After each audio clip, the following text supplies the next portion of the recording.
Christine, vous qui êtes la reine des confitures, laquelle nous proposez-vous aujourd'hui? Je vous propose une confiture d'orange, de mangue et de fruits de la passion. Bon ça. Très bon. Alors qu'est-ce qu'on leur fait à ces oranges? Ces oranges, tout simplement, on va les confire dans une partie du sucre et avec un peu d'eau. Alors on met combien d'eau? On mettra 100 g d'eau, 200 g de sucre cristallisé. Cristallisé? Toujours cristallisé? Oui, très blanc, bien brillant. On peut le laisser fondre comme ça? On peut le laisser fondre. Puis on rajoute les rondelles d'orange. On les met maintenant? Oui, on peut les mettre On les maintenant. dispose Oui. Je pense qu'il faut surtout choisir une orange qui, à la coupe, ne présente pas trop d'écorce. pas trop d'écorce, c'est-à-dire de la partie blanche ou La partie blanche. qui n'est pas trop de blanc. S'il y a beaucoup de blanc, il y a plus d'amertume dans votre confiture. Tout simplement, on porte à l'ébullition et il faut que les rondelles d'orange deviennent translucides. Comme ça, elles sont pénétrées par le sucre jusqu'au cœur de leur chair. Et là, on le laisse combien de temps Alors, quand c'est large on comme ceci? le laisse bouillonner environ 3 minutes. Et à ce moment-là, on rajoutera le nouet. Donc un nouet, c'est de la gaze qui contient quelque chose à l'intérieur. Le petit nouet avec tous les pépins des 4 oranges.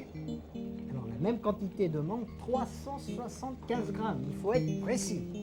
Alors maintenant, le jus de 4 oranges. Oui, avec un jus de citron. L'intérieur des 2 fruits de la passion. Puis on rajoutera le sucre, 650 grammes. Et on porte Juste ce un mélange de fruits au frémissement. Alors on a fait mariner nos fruits. On avait quand même mis un papier. Un petit papier sulfurisé pour que tous les fruits trempent bien dans leur jus et pour qu'ils ne brunissent pas ainsi. Ça, il n'y a pas de contact avec l'air. Donc, On laisse toujours le petit nouet. pendant cette nuit de repos, le sucre a fait son travail. Presque tous les fruits sont pénétrés jusqu'au cœur de sucre. Ils sont presque translucides. Ils sont confits, oui, on voit, ils sont confits par le sucre. Oui, confits. On va porter à ébullition et on va laisser cuire pendant combien de temps? Pendant 5 minutes environ. Et toujours la même cocotte. À partir du moment où votre confiture bout, On prend un bol d'eau à côté de un bol d'eau soi. à côté de soi et on écume la confiture. Il n'y a plus d'écume qui se forme. On voit que tous les fruits sont devenus translucides et en plus le bouillon s'est concentré. Il est devenu beaucoup plus petit. Les bulles deviennent toutes petites et tout ça, ce sont des signes qui vous disent que votre confiture est prête. Alors on peut bien sûr faire un petit essai sur une assiette. On prendra un petit peu de confiture et puis celle-ci, Voilà. elle marquera une grosse goutte un petit peu bombée. Elle ne s'étale pas. Voilà. Ça, c'est important. Voilà. Et donc votre confiture est bonne. Ah, tiens, elle est bien. prête. Oui, elle est prête à être mise en Des pot. pots propres, toujours.